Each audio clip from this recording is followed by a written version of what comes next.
তো এখন বাজে হইল গিয়া সকাল 4:30। তো 4:30 নেই, 4টা বাজে তো সুন্দর। 4টা বাজার 20 মিনিট বাকি। 4টা বাজার 20 মিনিট বাকি। তো আমরা ইয়া পড়ছি এখন খাসিয়াং, দার্জিলিং থেকে 33 কিলোমিটার বাকি আর এখনো কিলোমিটার দার্জিলিং। বাকি। আর এটা হইল গিয়া খাসিয়াং। খাসিয়াং রেলওয়ে স্টেশন পয়েন্ট। আর ওই তো ছোটো ছোটো রেল, আর এটা রেলের মাপ দেখো টাউনের মধ্যে দিকে গাড়ির রাস্তা দিকে। আর वो है लंदन का क्लॉक। लंदन का क्लॉक। बहुत खूबसूरत जगह है और हमें यहाँ के चाय भी मिल गया तो ठंडे में चाय पी लेते हैं। 7টার সময় চা পাইলিছি না নি। লাকি গাইস, অলওয়েজ লাকি আমরা তো। খাইলে চাটা খাইয়া আবার রোয়ানা। ক্লকটা কত সুন্দর, পাড়ার ঠিক পয়েন্ট আর বাজারে পয়েন্টটা। সকাল 4টা বাজে ঠান্ডা হয়ে এলাম নাই, অনেক অনেক ঠান্ডা। তো আমরা দাঁড়াইছি একটু চাটা খাইলাম।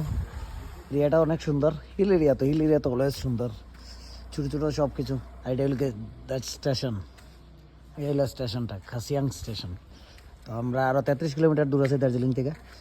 তো চামুগা সানরাইজের আগে যামুগা, গিয়া সানরাইজ দেখতাম। তো সানরাইজের আগে আশা করে যামুগা।